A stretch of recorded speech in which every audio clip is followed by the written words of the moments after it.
This roundtable is marking an important milestone for the ILA, the relaunch of its journal, Word, founded in 1945, 70 years ago this year. So for this reason, we've gathered a group of eminent linguists, who all have interesting connections with Word, which we'll soon hear about. But first, I'd like to introduce you to my co-moderator, Jonathan J. Webster of the City University of Hong Kong. Over the years, Word has enjoyed an impressive roster on its editorial board, including André Martinet, Ruth Brand, Uriel Weinreich, and Joseph Greenberg, just to name a few. We at the ILA now have the good fortune to have Jonathan J. Webster of the City University of Hong Kong at the helm of the journal as its new managing editor, who brings distinguished scholarship in linguistics and an extensive editorial experience to the position. This year's first issue is out with a new look and new intellectual energy, so we thank you, Jonathan, for your work. So I have the honor to introduce our panelists on this side of the waters, and it's a daunting task, as you can well imagine. How do you introduce such eminent people in just a few lines? So if you'll forgive me in advance, I'll try to do that. So let me start with Sheila Embleton, Distinguished Professor of Linguistics, York University in Toronto, and a Fellow of the Royal Society of Canada. She has published extensively in historical linguistics, sociolinguistics, dialectology, mathematical and statistical methods in linguistics, and onomastics. In addition, Persian semiotics and women in language. She has been a stalwart member of the ILA Executive Board, I think for more than 25 years. Next, Professor Jakob May, Professor Emeritus of the University of Southern Denmark, has made contributions to just about all the subfields of linguistics. But of course, we know him most as a noted scholar in pragmatics, which he looks upon as an emancipatory science serving the marginalized. Pragmatics and artificial intelligence, one area. Others are societal pragmatics, pragmatics and therapy. He's done work for pragmatics and artificial intelligence, societal pragmatics, literary pragmatics, I think I've named them all. He founded the Journal of Pragmatics, which he was editor-in-chief of until 2010. And then finally, Professor William Labov, Professor of Linguistics, University of Pennsylvania. Professor Labov pioneered work, as we know, in the relationship between language and society, developed the field of variationist sociolinguistics, and has demonstrated the importance of the value of observing naturally produced speech. He has been influential in the field of American dialectology and a leader in the study of African American vernacular English. He's worked to counter the popular misconceptions about this and other stigmatized dialects. To those of us concerned about education, his work has been seminal. So now, Jonathan, I turn it over to you. And I'd like to welcome those of you in New York. On this side, this is Beijing Normal University. And we are presently also having an event. It's the symposium to launch the Halliday and Hassan International Fund for the Study of Language and Other Systems of Meaning. It is also the occasion of the 14th National Conference on Functional Linguistics. And it is also another very happy celebration, the celebration of the 90th birthday of Professor M.A.K. Halliday. Professor M.A.K. Halliday pioneered development of systemic functional linguistics. It's been my honor to be the editor for his collected works, which includes 11 volumes, which cover many areas dealing with the study of linguistics, child language development, computational linguistics, text linguistics, and the list goes on. One notable piece of information, Professor Halliday's first journal paper on SFL appeared in Word in 1961. It was entitled Categories of the Theory of Grammar. Before I ask Professor Halliday to start us off with an opening statement. I just would like to introduce a bit about the structure of this evening's event. We'll have opening statements by each of the panelists, and they've been invited to talk about their experience with the journal Word and the influence that Word has had on their own scholarship. And this will then be followed by a time of discussion and some questions that will be raised to each of them, allowing time for discussion among the other panelists as well. So I'm going to start that off by asking Professor Halliday, invite him to give his opening statement. So Professor Halliday, would you give us the honor of your opening statement? Yes, thank you. Let's see.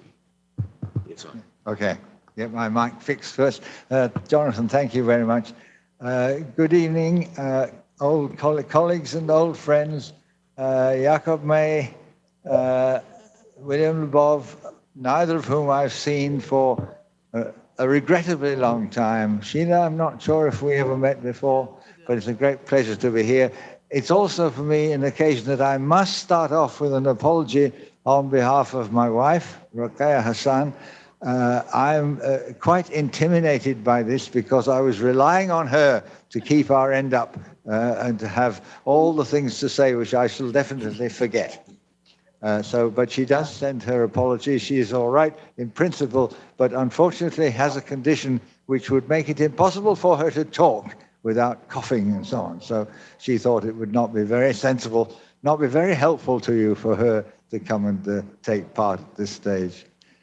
It's hard to know what to say to start things off. I don't think it should be me at all, except that, as Jonathan said, it really was Journal Word. I think it was 17, wasn't it? Volume 17, where I was able to set things going in a sense. I mean, I didn't, of course, realize that's what I was doing, but I had initially approached them with a proposal for a paper on a very different project, because I had been working in East Asia, in China, in fact, and had begun a kind of comparative survey of the languages down the eastern coast, running from Peking to Singapore, which showed some very interesting typological factors which had not, as far as I know, been very much studied at that time.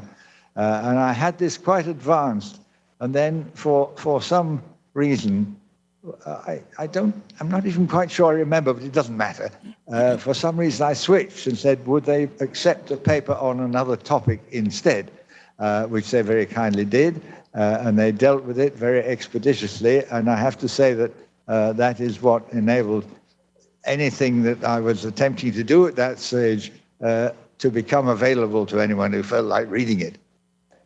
I'm just going to add one point here in relation to Jonathan Webster, because he referred very kindly to my recent volumes, that nothing of this would have existed but for him, because he has been absolutely tireless in promoting this whole enterprise, carrying it through, chivying me, bullying me, whatever, when it was necessary, doing so, of course, in a very kind and friendly way. So I also like to acknowledge him here as very much someone without whom I wouldn't have any really collected thoughts at this stage. Now, whether I have any more, as he said, I'm afraid I'm becoming one of those useless old gentlemen who live too long these days. And I think that, I have nothing original to say. But I think I'll say one thing because recognizing our environment here in China, I mean, one thing that seems to me is so important is happening is China taking its rightful place as an intellectual leader in the world. They always have been, of course, but it's been buried for a long time over the last couple of centuries. But now it is really astonishing to see the amount of enterprise and interest and initiative which is going on here among our Chinese colleagues and students. So let me just restrict myself to that at this point and hand you back. Thank you, Professor Halliday. And Joanne, I'll pass it back to you then, please. Thank you. So I'd like to invite Professor William Labov to offer an opening statement for us. When I looked over the program for the Roundtable, I immediately went back to my big bibliography that I've accumulated over the years, some 4,284 items. I said, which of these came from Word? And how has Word influenced my thinking? So I came up with 29 important articles that I had been noted, drawn from this journal. And it's interesting to see what their range is. This is not really a representative sample of Word. It's only that part of Word which I have found important to influence my own work. Number one is Charles Ferguson's article on diglossia, which is a glance at the Google Citation Index will show is astronomical in the number of references to it. Then there was Morris Halley's Phonology and Generative Grammar, which is the article that launched the whole field of generative phonology. Most important is a series of articles dealing with social linguistic matters. There was my own article, which is the very first article that I ever published, was in Word in 1963, The Study of Martha's Vineyard. And then there is Paul Guard's reflections on Russian morphology and phonology, which was the basis of Guard's principle, that fundamental notion about the regularity of sound change.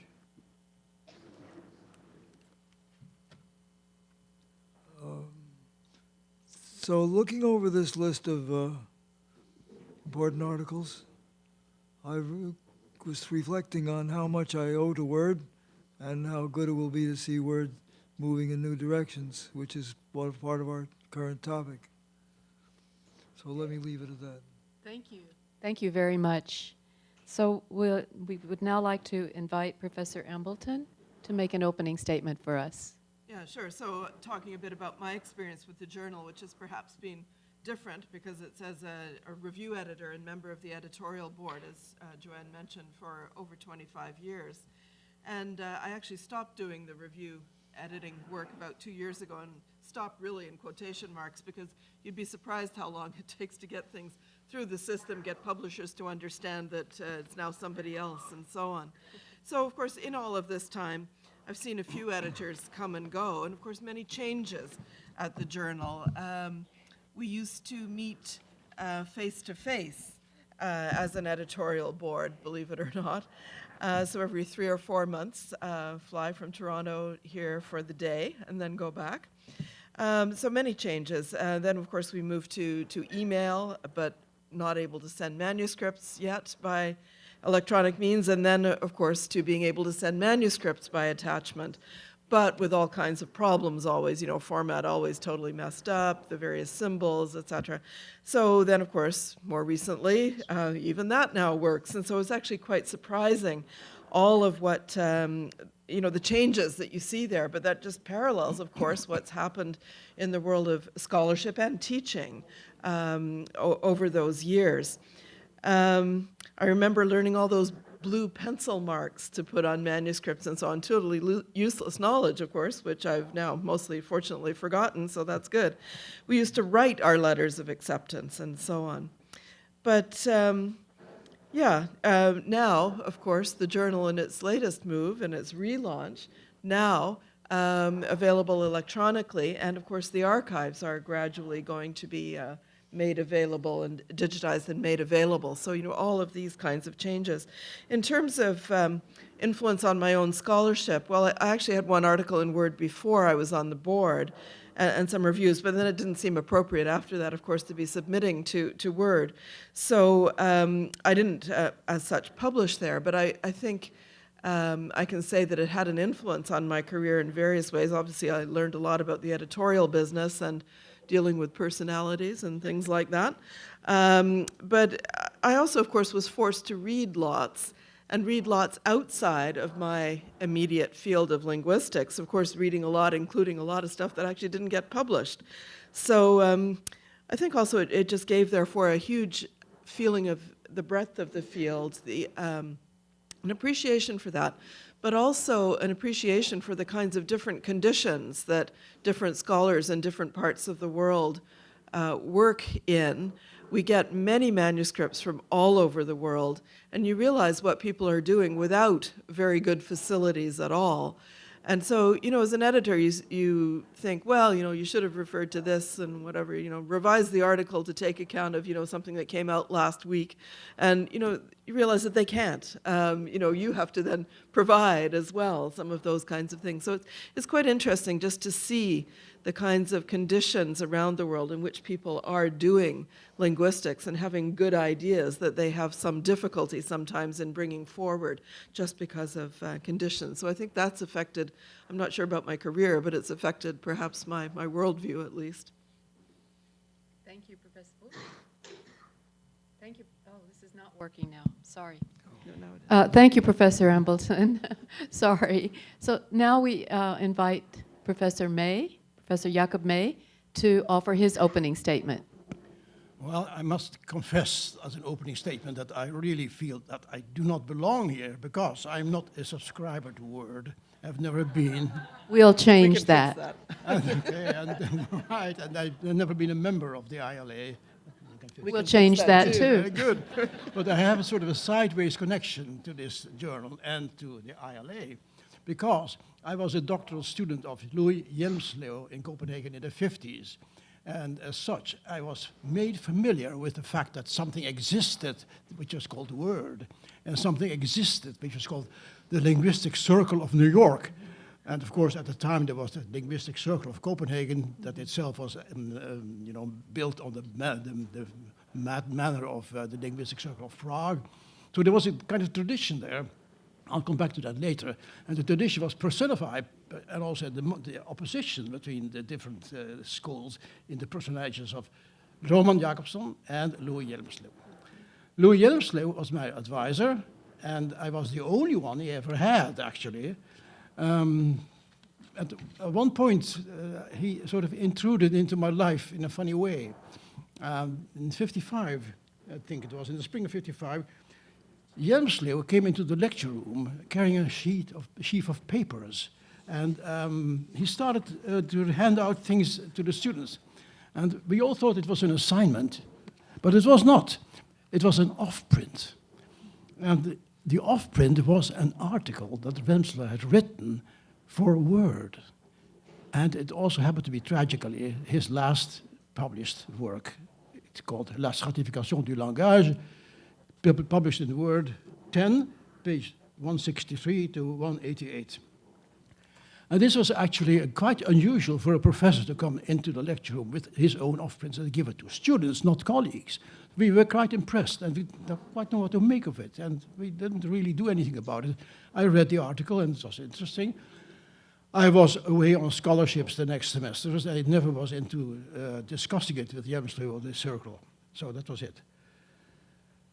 And I would say that this little anecdote shows that there was actually an awareness of Word in Copenhagen. But, as Hjelmslev said, these people in New York, they are very European-oriented, and that is a good thing. But on the other hand, they seem to have not be in touch with the mainstream American linguistics, which of course was the emergence, the ascendant Chomskyan pattern, which Hjelmslev did not like at all.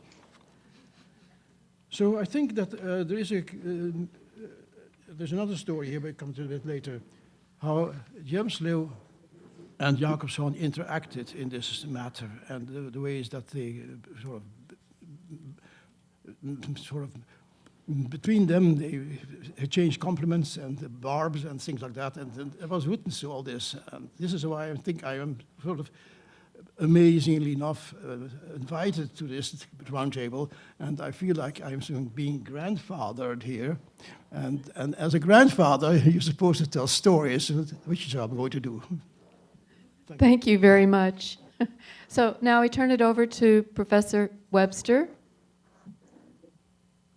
Okay, we're going to move on from the opening statements, and thank you for those on the New York side, and thank you to Professor Halliday. And I'd like to start off then with some questions. And the first question will go to Professor Halliday, and the others are welcome to respond afterwards, and it's a time for discussion among the panelists. So the question is this: looking back, how has linguistics as a discipline evolved since the founding of words some 70 years ago? And looking forward, where does it appear to be headed? Has the discipline evolved in a positive way, or do you consider its present course to be in need of correction? So it's the first question. I'll put it to Professor Halliday to start off the discussion. So I am as rich. All right. Well, now I'm going to do it in some little overlap with what was the previous topic, in fact, because I'm afraid I'm a very bad bibliographer. I have the impression that one thing I wanted to refer to was, in fact, in Word, but you have to correct me if not. That was a very important article by Kenneth Pike. Now, the general impression that I always had of Word was that it was open to contributions from very different quarters, very different interests, very different scholars. I may be quite wrong in locating this, but the point is that it is something which I think was in the background of many of us an important move in sort of mid-century period of linguistics towards searching for not exactly commonality, but at least some sort of common focus among what had started to become a very fragmented kind of discipline with everyone working out in their own way. My own teacher, Firth, who was not in general enamored of what we used to, in Europe, we would know as American structuralism, but he did like the work, very much he liked the work of Kenneth Pike. And I remember that it was about the time, I think, when Eisenhower was about to be elected president, and so we had a few banners in the department saying, "I like Pike," corresponding to the, of course, I like Ike of that period. Now, okay, which way has the discipline gone? Well, it has, in some sense, it's wandered in the sense of not quite knowing where its main course lies. This is not necessarily a bad thing. It doesn't necessarily have to have a main course, but in the sense that there has to be some shared ground, some shared kind of, not exactly beliefs, but at least opinions which make it possible for there to be anything we would call a discipline at all. I think you see what was, I think, again, the European notion of general linguistics, which I hope is still around, certainly is with us in Australia, the notion of general linguistics, not as a theory of universals of language, but as a general theory for particular descriptions of language, to me comes out of the mainstream European tradition of that time.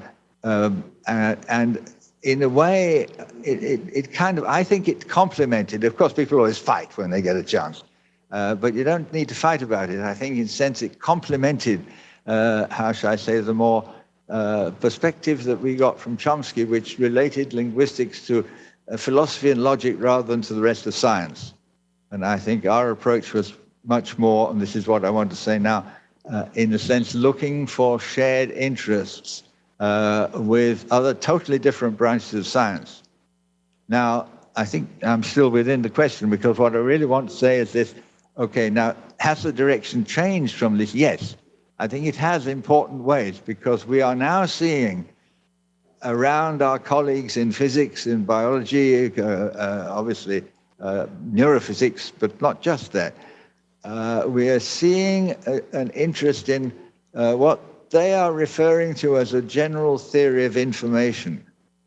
Now, I have to translate that in my terms. I don't think we're after a theory of information so much as a theory of meaning. And so where do you go to for a general theory of meaning? Well, their answer is, well, we need to talk to psychologists and sociologists and this, that, and the other, but they never mention linguists. They still haven't heard of us. They don't know what linguistics is about. And I think beginning to build that totally, it's not a new bridge, but beginning to strengthen that link with what I would see as being the other sciences, which are our sister sciences in this whole endeavor, is a major kind of shift in, or move forward really, in relation to the place of linguistics in the whole structure of human knowledge. And this is what I think is so important. Now, if I can just have another minute, I was listening a few hours ago to a very interesting conversation between Jim Martin and Christian Matheson, two of the most important speakers that we have here in this conference at the moment. And they were saying we do have to learn to take representation more seriously. And here we can now learn so much from our colleagues in computer science, what was until a few years ago artificial intelligence, computational linguistics, whatever you want to call it. Because, when I first came in to interact with computer scientists, their view was very simple. They said, if we can't compute your grammar, then your grammar must be wrong. There was no thought that maybe their power to compute wasn't yet very developed. But now it is. And it's up to us now to learn from what they are telling us, in what they can find out by their techniques about language, by the very advanced technology and the very advanced software that they now have available. So that is a slight sort of looking forward, which I hope will be a characteristic of, I don't know how long, but at least the next immediate part of the next future. Thank you, Professor Halliday. Joanne, would some of your panelists wish to comment? Yes, please. Anyone who has some thoughts to follow up? Well, I'd like to join in with Michael's discussion of the generality of our goals, that we want a linguistics which is general. And I think to a certain extent that means that there is a mainstream of discussion.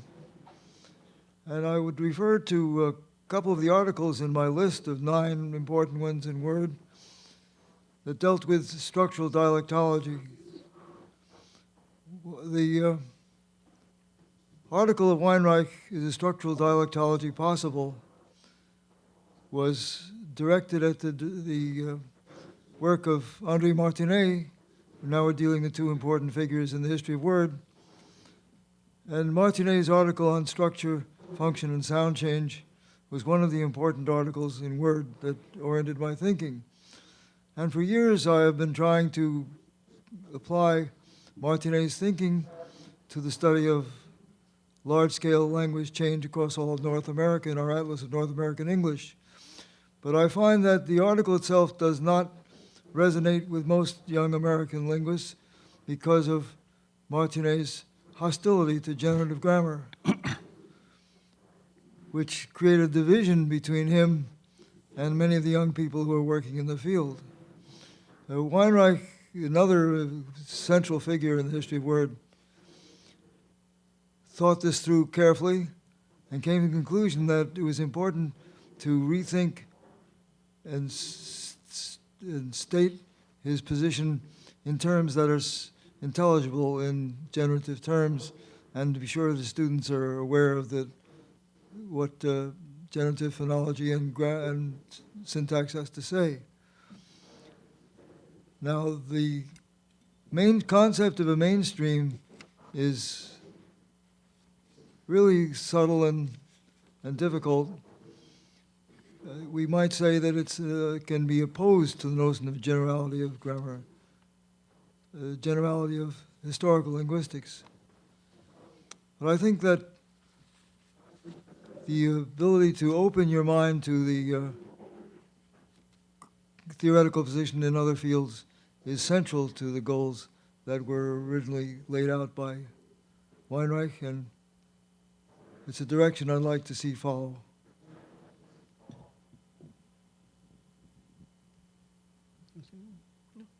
Well, I would like to add something here. It's on. And it seems proper to have this little story about Mike and me here inserted as an epilogue or a prologue to whatever we're going to talk about. The fact is that it took me a long time to discover Michael Halliday. And by the time I finally met him, we had already been in correspondence in many, many ways. But one thing he doesn't know about, me is that I'm a, how can I say this, an occult Hallidayan. I never come out as a Hallidayan, but which I'm doing now, apparently. And the reason that I'm doing this is that there's a very personal experience which I want to share with you all and with Michael especially about my life as a teacher. And this is how it happened. I was a few years into retirement, and then suddenly there was a knock on my door, and my good colleague, Hans, he came in to me and said, I'm terribly sorry to disturb you, but I just got this mega grant from the National Danish Science Research Council, which will free me from teaching for a year and a half, so I can pursue my project. I said, that's wonderful, Hans, thank you for telling me this, and congratulations. Yes, but he said, there is a little thing here that I would like to ask you. Could you possibly take over my course? I said, well, what kind of course is this? Well, it's called Topics in Linguistics. Oh, and I'm teaching it to the literature students. I said, wow, that's interesting. Because the chair of literature had come to him and said, I think my students need more linguistics, so could you teach a course? And he said, yes. And always was, taught and said and done. And I said, I have prepared the course. I had taught the first 2 lessons about Saussure. And so it seems natural that you go on with Hjelmslev, and it's all prepared, it's all there, the literature is there, the handouts are there, the course plan is there. The only thing you have to do is to go there and teach that course, and, of course, grade the final papers. And I thought, well, he's an old friend, and I owe him much for other things, so I said, yes, I'll do that. So the next thing I knew, I was in front of this class of 15 or 20 people, and explaining Hjelmslev's glossomatics to them. This first time they looked at me like, this is interesting, but the second time their eyes started glazing over. And after the second class, one of the students came to me and said, look, we have been talking about it, and isn't there anything more interesting, more relevant to our studies that you could teach us? I said, well, let me think about it. So I thought about it, and then, bingo, that was Halliday's field tenor mode. That was it. So I started talking about that next class. And it was amazing. It's like the effect was like electrifying. People just got, they sat up and pricked up their ears and said, hey, this is something we can do something with. And you know what? We never did anything except Halliday, that whole course. That was Topics in Linguistics. And everyone was very happy. They did good grades, and I was extremely happy to be, this way at Halliday in secret. And I said, this is what I tell you. So I'm not denigrating my own background. I'm coming back to that later.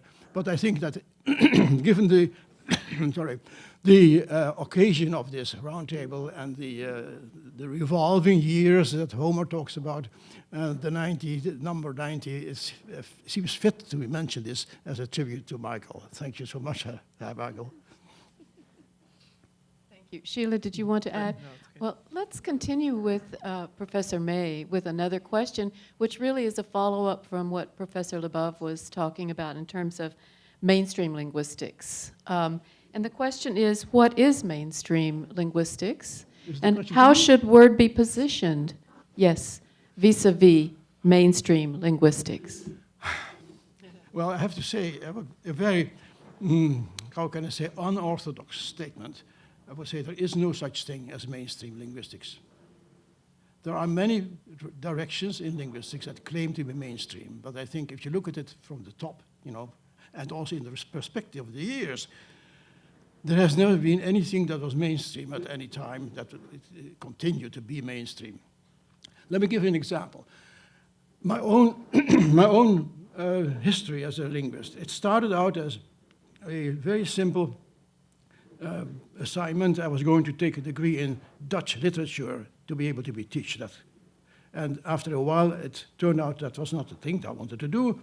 I wanted to do more general things, and so onto general linguistics. Now, at the time, we're talking about early 50s, late 40s, early 50s.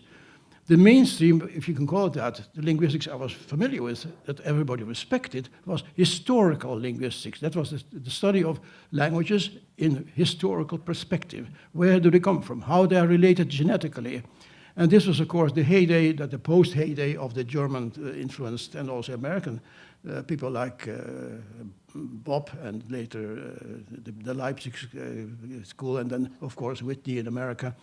They all were convinced that what they were doing was mainstream linguistics, and of course it was in a way because everybody did that at the time. So I went into European linguistics and got my degree in there, and then when I was doing this, I felt already there was a tug, there was something else going on, and this was the glossomatic theory that Jemsle developed in the time. So I ended up writing my thesis as an essay in glossomatic theory based on the Finnish number. When I'd done that, it was already changing again because I was appointed to lecture in Oslo, Norway, and that was the time that Chomsky came onto the scene, and everybody was talking about Chomsky in America. So I tried to introduce him to Norway, where he was not considered proper linguistics because something that had to do with computers. And although Chomsky denied it vehemently, I was saying, I've never done anything on the computer, but of course this was the zeitgeist of the time was the computer. So everybody had to relate to the computer. So that was the next mainstream that I was involved into. And that was when I came to America. I tried very much to delve into that mainstream and become part of it. And after a few months or years, or whatever it was, I found out that that was not really what I wanted to do. So I went to mathematics and computational linguistics, and that was very interesting because there was a very clear question, you know, can it be computed or not? And if it's not computable, then we don't want to talk about it. So that was the kind of mainstream I was involved in there. But that didn't last too long either. But at the time I was given the chair in Denmark. The whole panel, the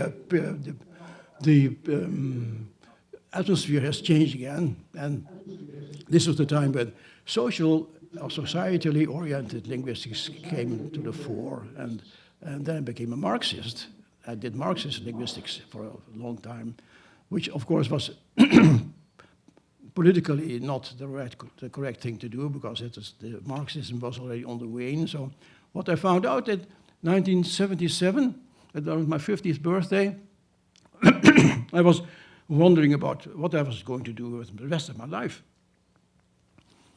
Well, the thing was, I knew a lot of people, and I knew a lot of theories, and I wanted to bundle it all together into something which could be useful. And what was more useful than thinking about things pragmatically? So what happened was I turned to pragmatics, and that's where I have been since. And I'm not saying that the pragmatics is a mainstream. It could be a mainstream if you look at it from the top, but of course nobody wants to be sort of umbrellaed into something which he or she does not believe in. So it's more a matter of what is the thing that you want to do with your life in linguistics, and I think that is my personal view on mainstream. However, there is something here which made me useful to remember. And it has to do with Word. It has to do with the first president's admonition to the readers of Word in the very first issue of Word. And the name of the president is Henri-François Muller. He was French, a Latinist by profession. He was a founding member of the Linguistic Circle of New York. And in the first issue of the journal, he wrote a statement paper, which I would like to quote from. This is from the first issue of Word, 1945, and the quote is like this. Strengthening of the cooperation between European and American linguists is one of the fundamental tasks of the Linguistic Circle of New York. In present-day linguistics, there should be no room for either European or American isolationism that merely betrays in its protagonists a circumscribed scientific horizon and a harmful complacency. End of this quote. And I think this is an admirable statement of what we should be thinking about when you talk about the future of linguistics and how can I say, how should we define a mainstream linguistics that is not either complacent or tribal? What I see around me is, of course, there are many tribes and all clamoring very loudly about their personal deities and beliefs being supreme and in any sense. But I would say that this compartmentalization is something that we should at all costs try to avoid. We should not say we are this or that. And we should remember that Jacobson, when he quoted the old, the 2nd century BC poet Terence, he said that something like, I am a human and nothing human is alien to me. And Jacobson paraphrased this statement as, I am a linguist and nothing language-wise is beyond me. So this is very much the trend, I would say. If you believe in linguistics as the science of language, you also consider that it is the science of human language, and that therefore not just language, but humans are of interest to you. And that is what I think is what a pragmatic is all about. We talk about linguistics as language as being used by human users. So this is what I would like to contribute to maybe a future discussion here. We have an applause from our side.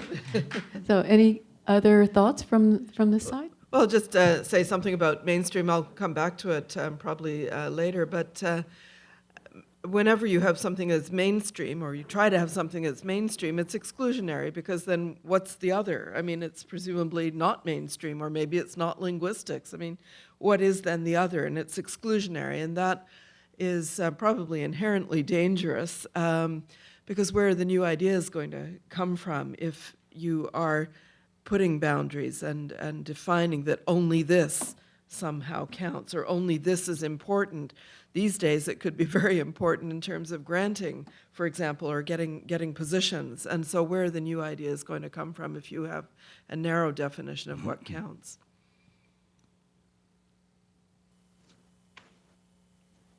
Other comments from this side, or from Professor Professor Halliday, would Halliday? Professor Halliday, would you? Thank you. Yes. Well, I'm very struck by what has been said by both the last two speakers. Sorry. Yeah. I just to comment on that. I mean, I think it's so important to make this last point that Sheila has been making, that you know, we just do not want to try and identify ourselves in some kind of exclusion zone where, you know, some people are inside and some people are outside. We're getting some feedback. Wait a minute. Yeah, we have some quite heavy feedback coming through. That's no good. So I think, Joanne, this came up during the testing. Yeah, And, there's I nothing think being if said you're- on if this you're- side. Nothing is being said on this Yeah, side, no, so but if you're, right, whatever you're saying, whatever comes through from our side to your side is picked up by your speakers, by your microphones, and then played back to us.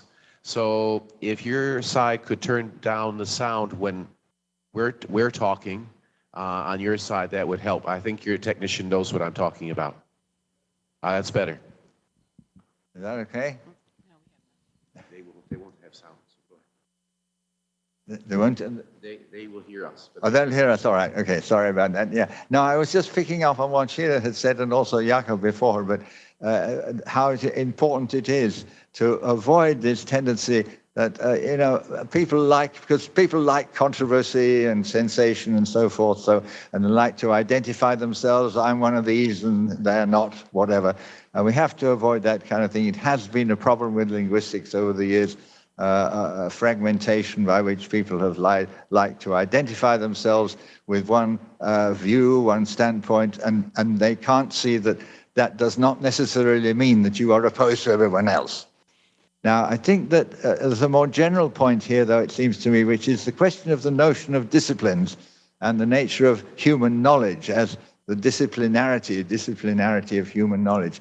I mean, in a sense of a feeling that the whole structure of knowledge is rather changing, and it's kind of moving away from the disciplines, going forward to something which is also going back to something. which was a feature of earlier centuries, perhaps, and other parts of the world. Yes, the 20th century, in a sense, was the century of disciplines, and it had to be so because they had to retreat into their own corners to tidy up their own resources, find out where they were going next, and build on the things that were their specific potential, if you like, as forms of science. But I think we've passed that point, and we're already seeing increasingly knowledge structured in terms of more themes, more thematically rather than as disciplines. So, I mean, for example, general systems theory. Now, you know, we are all part of that. All our knowledge has to be related to what we can find out from the way other disciplines systemize. I could think of one or two others if my mind wasn't going blank at the critical moment, but you know what I mean. I think that the structure is changing towards something that is more thematic, and I think that word is precisely somewhere that can lead the way in this kind of thing, because they have always been outward looking in this respect. And I think related to that, if I may, is the other point where, if we're talking about, you know, the contribution of a particular organ like word, an influential and important one, is to say the other thing which has changed the nature of our work surely is that for the first time in history, linguists have data. I mean, you know, for millennia we have been going on with talking about building theories on very small quantities of data, traditionally written texts which exclude most of the texts where new meanings are created, with the spoken ones, casual spoken ones, and so on. Now, we've now got the resources, finally, in the last half century or so, beginning, to accumulate data that can be treated as population data. That can be treated really statistically in the meaningful sense, not just counting things, but actually performing statistical operations on them. This kind of data, which in a way is also contributing to the transformation of the subject along these new lines, I think, because you have to have different ways of thinking in order to accommodate this data. I mean, those who spend a lot of their lives in what sometimes they call corpus linguistics, and they used to sort of shake their heads a little and apologize for this and saying, oh, we're not real linguists, we're just data gatherers. I said, there's nothing more linguistic, there's nothing more important than gathering data. And I think that this is a pattern that I hope will continue, because I think it's the foundation of the subject. Ultimately, the foundation of all knowledge is data. Again, I see word as having an important role in this area.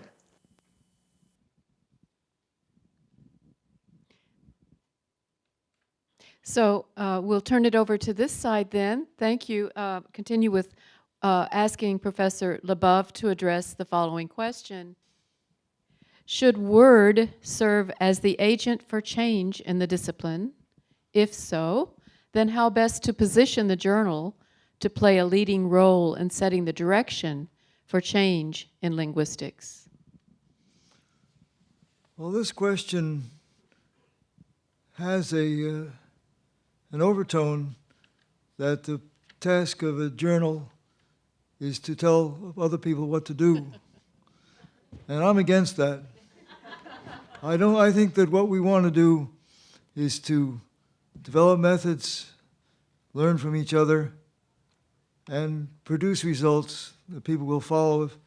I find that people will follow if you've done something that they think is interesting and admirable.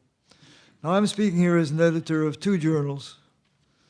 Besides being a fan of Word, I'm an editor of the Journal of Language Variation and Change, and an editor of the Journal of Dialect Geography, recently formed. Now, one of the questions that we'd want to address to the editors is, what is your position on programmatic articles that tell people this is what you should do?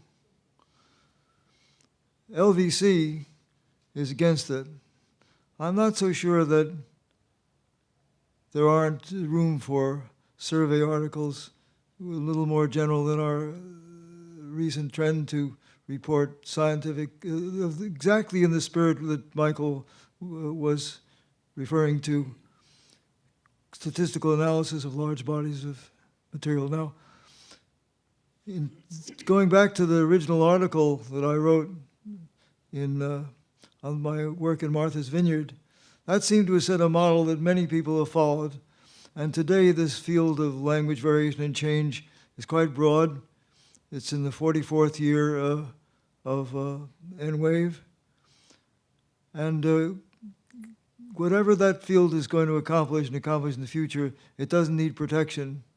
It's doing fine. There are several other journals that are reporting quantitative work. There's a new journal on language variation. What is missing? What is not there? I want to call your attention to the field of general historical linguistics, which used to be the dominant feature in the field of historical linguistics in 1876, made general statements that are directing our thinking even today. But that's the field that I address in all my work on language change, looking at questions like the regularity of sound change, patterns of grammaticalization, developments in tense, mood, and aspect. And I've turned to my friends in historical linguistics and said, are people in Sino-Tibetan talking to people in Semitics? And the answer has been no, not very much. So it's pretty clear that word, if it wanted to have a mission, could say turn to people in Semitic studies or American Indian linguistics and say, what results have you got recently in your field which is interesting to all historical linguists? Well, that same type of thinking, of course, applies to general synchronic linguistics too. And it seems to me that there is a type of article which is important. I want to call attention to the fact that most linguists are interested in describing languages, and they're searching for a language, a mode of expression, which will be readable in 50 years from now for people interested in their language. That's not so easy because of the instability of linguistic notation and formalisms. So it seems to me that the editors of a journal might turn to specialists in one field and say, could you write an article which pointed out the advantages of your framework as compared to others in applying to a particular question? And many people of the sort I've just mentioned, the descriptive linguists, are not hostile or alienated to any one framework. They're quite open to new modes of description and formalization and representation if it can be argued that that's going to be stable and grow in a coherent fashion. So it seems to me that an editor could appeal to specialists in one field and say, what have you got to say to people in another, who've been working in another framework?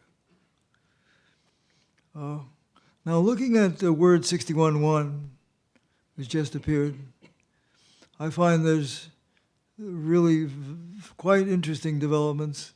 An article on pro-control by Al-Kajela. I'm not really judging whether it's the last word on the topic, but it's opening a door to many readers of Word which have been closed in the past.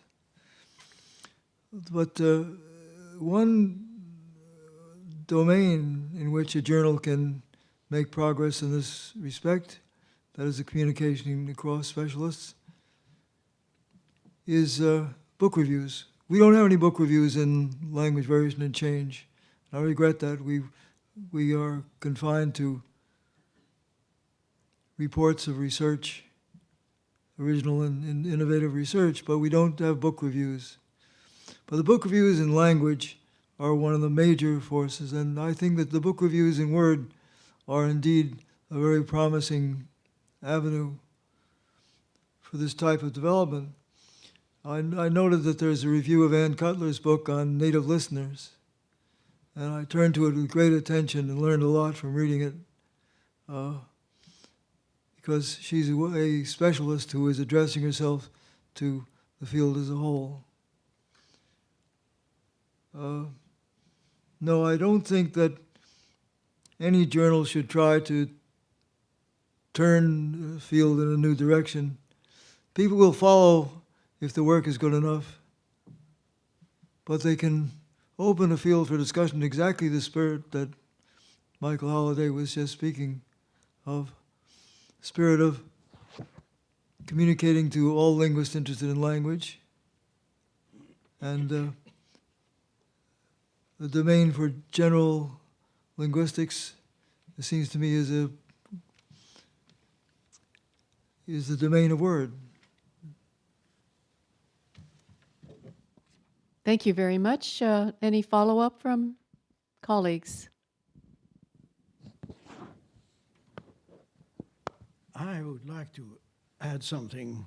Oh, it's also a kind of an anecdote, but it shows that how pernicious this walling off, this compartmentalization can be, and how extremely contradictory the whole thing is when you talk about it in terms of, you know, like a journal that wants to do everything and be for everybody, like Word is.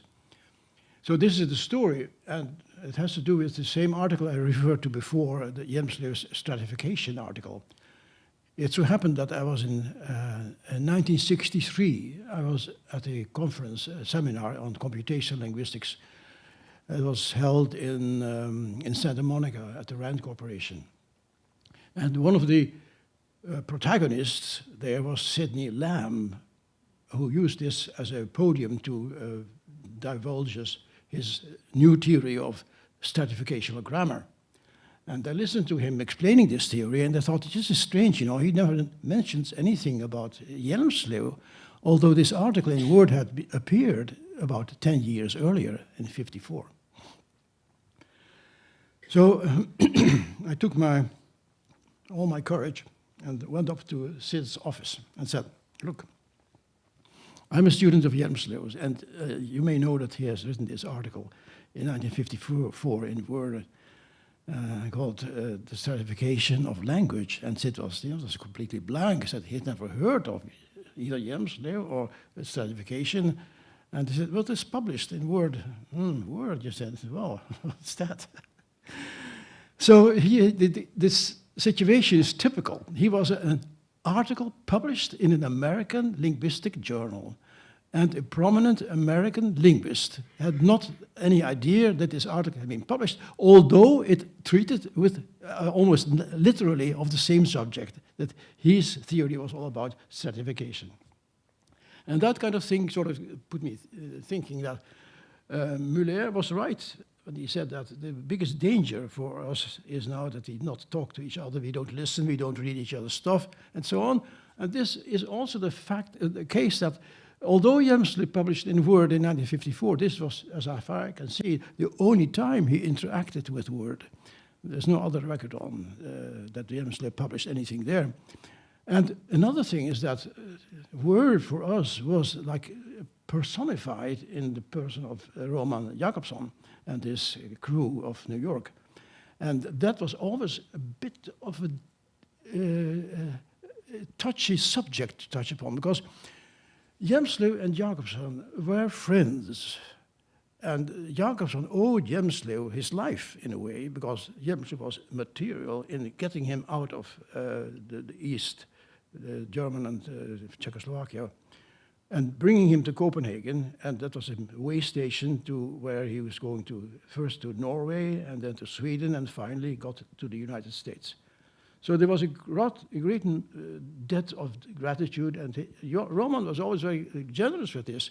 But Hjelmslew, when he talked about Roman Jakobson, had this funny attitude. Yes, Roman Jakobson was a great linguist. However, he had some, how call these, like sidesteps into things that were not linguistic, like poetics and literary theory, and then this child language was borderline, and then this was in his early days, and then now I think, said Hjelmslew, he is going back to his own ways of doing not linguistics, but some kind of literary stuff. And then we were all told that this is not the real Jakobson. The real Jakobson is the one that did the case grammar studies, the Russian case in the 30s and the 40s. And that is linguistics. The rest was not linguistics, and we should sort of condone Jakobson either for youthful error or a pre-senility tendency to go back to where he had been before. So this is the kind of thing that I had to face when I was a student. I was completely, sure that Jakobson was a great man, but, he did these things, and, you can give him a certain leeway, he was old, etc., and he was young then, and so there's all these things that played in favor of giving him an absolution. But this was a funny situation, and that when I was appointed in Norway in '61, I had to teach graduate courses in linguistics, and there was somebody who said, have you seen this book by Jakobson and Halle? What, Jakobson and Halle? What's that about? It's called Fundamentals of Language. I had never heard of it, let alone read it. So I had to read this thing that's like published in '56. I mean, it was already 8 years ago, and I had never heard of it. This shows you this terrible compartmentalization that was going on, and that you were taught one doctrine, and then you thought everybody else is an apostate or a devil, and that was the way it was. So that's why I think we should go and head on. And I think Word is still faithful to its original mission of being inclusive. And I will say personally, this is something that has nothing to do with Word, but the atmosphere of this conference is very inclusive and very genial, and not at all like many of the linguistics meetings I've been to, where everybody is trying to backbite and jockey for first position and so on. This is a very different situation, and I like this atmosphere very, very much. So this is my personal view of what Word should be doing. So maybe we should go on to our final question for discussion because of our time limit. So I'll turn to Professor Embleton with the very last question, which has to do with the boundaries of linguistics itself. I think it's been addressed a little bit today, but I'll go forth with it. So what role should word play in defining the boundaries of linguistics? When it comes to Word's editorial policy, where to draw the line regarding the degree of linguistic content vis-a-vis content mainly representing non-linguistic disciplines? Yeah, so obviously the discussion has already started to turn to this, particularly in some of the latest few interventions. So drawing lines and so on, boundaries. I'm not actually myself particularly fond of lines and boundaries, and so maybe a quick answer would be, how should Word define boundaries of language? Perhaps define them, of linguistics, define them as movable, and define them as permeable might be a quick answer to that. But in terms of editorial policy, and what I've seen really over the years, so despite changes in technology, changes in editors, editorial board, and so on, there's always been this sense that an article to be published in Word should somehow speak to a general audience of linguists. And so maybe this comes back to what Professor Halliday referred to earlier as shared ground, or communication across fields, as has just been said. So basically not too narrow. You want to have the sense that in a sense anybody could read that article. They're not going to read a page or two and then just not be able to get through because they don't have the background, or they don't have the ability to plow through something with so much jargon, or just speaking to a particular theory or something like that. So, I mean, people may abandon articles for all kinds of reasons, but that shouldn't be the reason, that it's too narrow.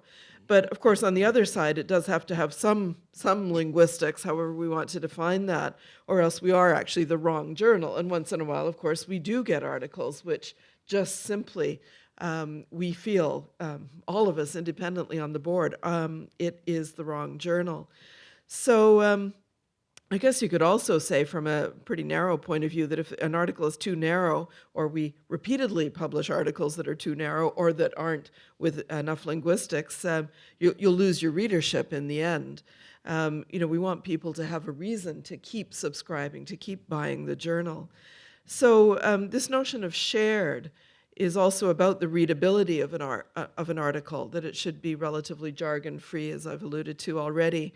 Not necessarily theory-free, but readable still. So it speaks beyond the theory in which it is written, if it's a particularly theoretical article. So I guess, one would say that it's around some of these sort of fuzzy overlaps and boundaries and so on. But it's also a great place, I think, for emerging areas or emerging interdisciplinary areas. And we've had a number of articles cited already today where we've been able to point to that being the first article in an emerging field. I mean, you don't know when you publish it that it's an emerging field, but it is a place where those firsts can happen, where it's not rejected as it doesn't fit the scope of the journal because we haven't published something just like that already. So it is a great place for emerging areas and interdisciplinary areas. You can see that from our past, and that's been referred to already, but it's also a place for crossover even within linguistics, where people from different subfields can talk to one another. And there I would perhaps inevitably come back to the book reviews, which I'm pleased to have been mentioned already, being very certain that those book reviews are written no matter what the book was actually about, but written for a general audience of linguists. And so, we do reject a certain number of reviews that come in, even though they've been commissioned, because they don't speak to a general audience of linguists. We don't want it that may be right or wrong in the book. It's what does that book say to a broader audience?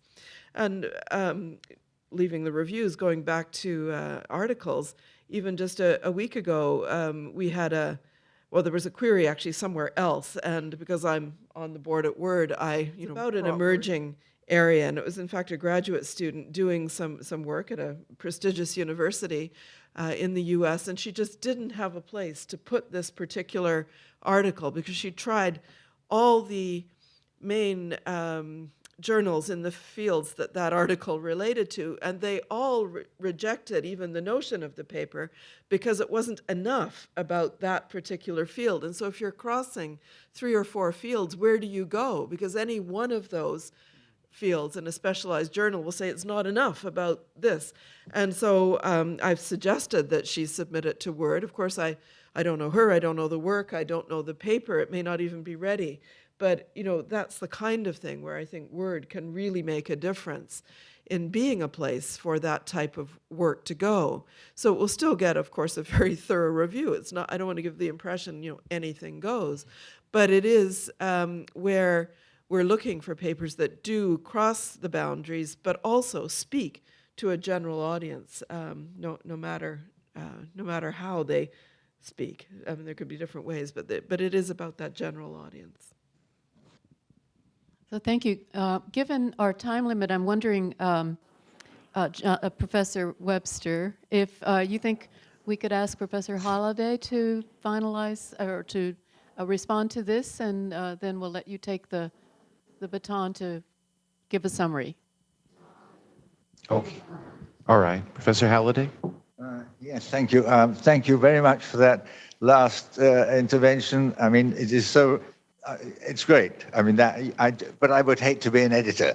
I mean, yes, that is exactly something it seems to me the journal can do, has to do, but how you do it, I don't know. But then, that's the problem for the editors. But no, that is a serious point. I think it is very important that the journal should be, in a sense, like that, not drawing boundaries, but recognizing, nevertheless, that there has to be some frontier where something is more appropriate for some other organ because of the readership, for example. Now, I just mentioned one point here, though. There's one thing that I think has been a problem with us over the last half century, at least, is the fragmentation, the division that's been maintained between theoretical and applied linguistics. Now, I have never been able to work with that division at all. I have been using recently the term applicable linguistics for the kind of linguistics which is not limited, is not simply defined by having already been applied to some particular problem, but it's rather a kind of linguistics that is in general open to application in ways that we may not even think of, but that other people may look at from the outside and say, yes, I could do something with this. So I hope that Word will in fact accommodate articles which do look on the applied. I say this because journals have been rejecting these on the grounds they weren't linguistics. And now I don't think that's fair, and I don't think it helps the discipline if we draw this boundary very sharply between the theoretical and the applied.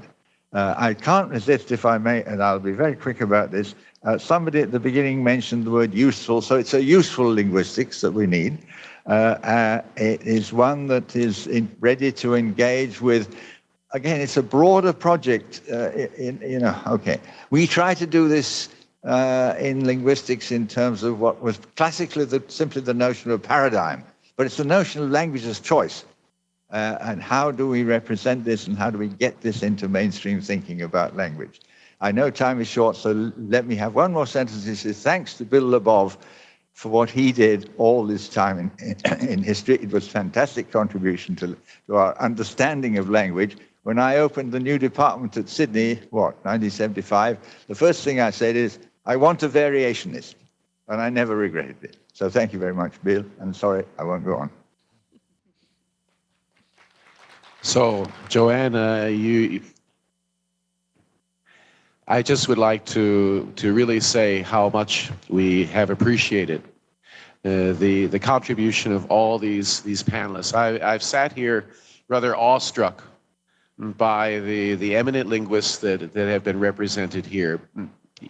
You all are people that I've read, grew up in linguistics reading. And to hear you and to hear what you have to say has really been most meaningful. I'm very thankful that we've been able to have this, I would consider quite a historic event in bridging both Beijing and New York, two conferences that have been going on at the same time. And I hope that that is somewhat representative of what we are hoping to achieve in the journal. And that is that it's not American, it's not European, it's global. And it's reaching out to a wider audience with the goal of, as has been said, dealing with human language. And always, Word has been general linguistics. And that is something I think that we've heard is something very necessary. It has been eclectic. It has been open to different approaches, different models, different theories, and not restricting to whatever anyone said was the mainstream. And as Professor Labov has said, if it is good, if the scholarship is good, people will pay attention. People will follow. We're not setting the trend. It's the people that write the papers, that contribute to the journal, that are setting the trends. And we really hope that the journal can provide that venue, that opportunity for new ideas to come into our understanding of the role of language in human life. So again, I have to say thank you also to the, excuse me, it's late, all right. I don't know how Professor Halliday and you guys are in the morning, but we are in the evening, and so it's getting pretty late. But if I'm getting tired, I think Professor Halliday, at 90, I sure hope I'm at this able to perform as well. But in any case, I do have to also say thank you, Joanne, I think, to the technical crews on both sides that have been able to make this possible to work out. And they have, I know on our side, and I know in the exchanges with the technical crew on your side, they have put in a great deal of time and effort to make it a success. So thank you from all of us. It has been a wonderful evening, and thank you to Professor Labov, Professor Embleton, Professor M.A.K, Professor Halliday. It's a great evening. Thank you so much. Thank you very much.